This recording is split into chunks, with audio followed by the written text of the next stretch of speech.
close. No, actually it's not. But I'm just going to talk about the times that I remember that we were together. And the first time I remember that sticks in my mind is 9 years old, and I went to a Yankee game in Yankee Stadium, and I was so excited. We drove down to the Bronx, and I thought, oh God, this is going to be fantastic. I'm going to sit right behind home plate, watching these great players who I hate because I hated the Yankees play the White Sox. My dad bought us 2 tickets for 75 cents apiece in the back of the monuments in center field. We were 530 feet from home plate. The players looked like peanuts.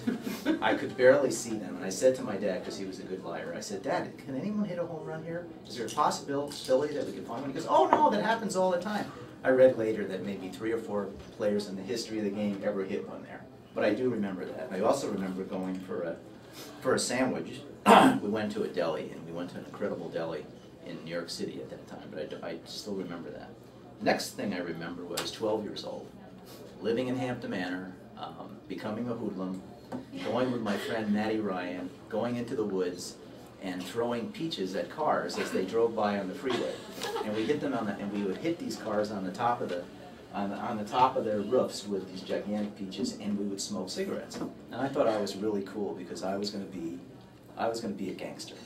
So I came home and I had my pack of cigarettes, and I kind of left him out just so my dad would think I was really neat. And you saw him, I remember that, maybe you don't remember, but you saw the cigarettes and you said, come here.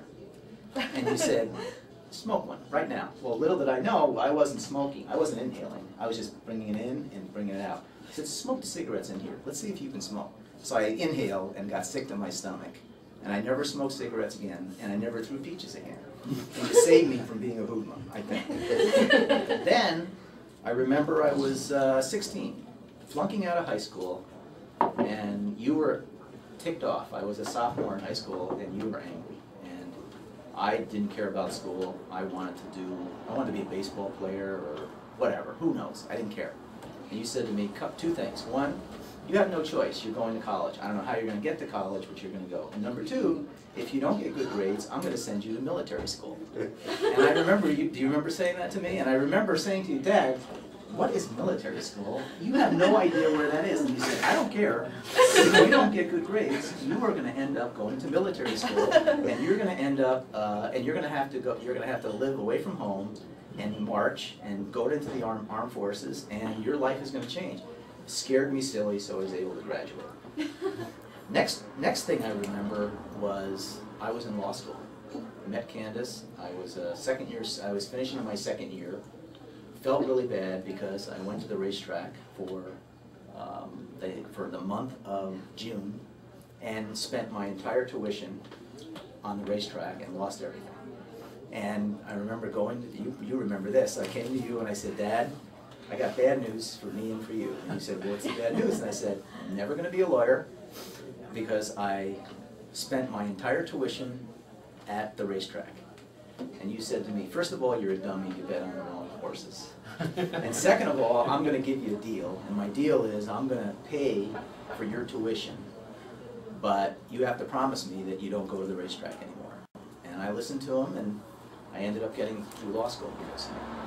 The other thing I remember, and I guess this is the last thing that has been implanted in me from you, and I don't know if the other kids did this, but I did, is you took me on trips upstate to go on your sales trips when you were a pharmaceutical salesman for Young's Drug Corporation. And I remember I was just a kid, probably 10 or 11 years old, and you were saying, look, I'm going to go into these pharmacies and I'm going to make sales, and I want you to watch how I make these sales. And I thought, I assumed that what you were going to do, there's going to be give and take. You were going to say, buy this pharmaceutical. I won't say what you were selling, but buy these pharmaceutical products. They would say no or yes, and you would go back and forth, and that's what you would do. That wasn't what happened. What you said to me was, what I watched and I was amazed at, and to this day have used it in my own practice, is that you went in there and didn't even talk about pharmaceuticals. You were talking about their families, you were talking about their life, you were talking about sports, you guys were laughing, you guys were having fun, you guys were talking about everything other than sales until the very end when you said, by the way, Joe or John or whatever his name is, I've got a gross of what I'm selling in the back and I'm going to bring it. And they go, Abe, it's great, bring it back. And everywhere we went, they loved you. And what you told me was, which stuck in my mind, was that that make them your friends. If you make these people your friends, and if you make them really like you, and you're selling a good product, they're going to buy from you, because that's the most important thing. And in my job, which I'm required now to be entrepreneurial and bring in clients, I do the same thing, and I see myself and hear myself being like you, which is making these people my friends, making them realize that I really like them for more than just being a client, and it's really working. It stayed in my head. And the other thing I also remember was how hard you worked, and you always, until while you were in sales and everything that you did during your working life, you always had a fire in your belly, and I always remember that. And that was a big thing to me, and I had it too because of you. So I think without you, I'd probably be a hoodlum, B, I'd probably be in prison, and C, I wouldn't be married. So I really appreciate everything you did. And although you probably don't know it, I see myself as being a lot like you, and that any success that I had, I think, was because of who you are and what you taught me. I appreciate it. You were the most patient father with me. I think I was probably the most pain in the neck son that you could ever have. Julie, I think, was not. I mean, here was someone who was a great daughter, but I was a son that was always kind of a problem. But I did respect you, and I did learn a lot from you. And I also remember your humor, because your humor was so offbeat. I have to say, I've used your humor with my friends back in Seattle, and they think it's hilarious. And I'll just a couple of things that you said I do remember. But one thing I remember you had said something. We were at a party, and one of your friends said to you, Abe, and this is your offbeat humor. And he said, Abe, would you ever consider living in Israel? And you looked at him quizzically and said, "No, I would not." And he said, "Hey, why not?" He said, "Too many Jews."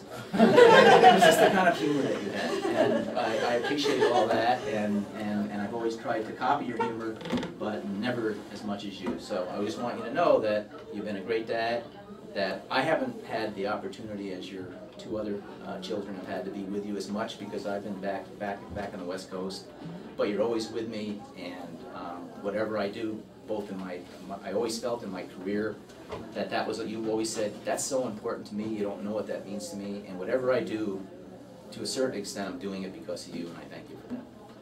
Thank you.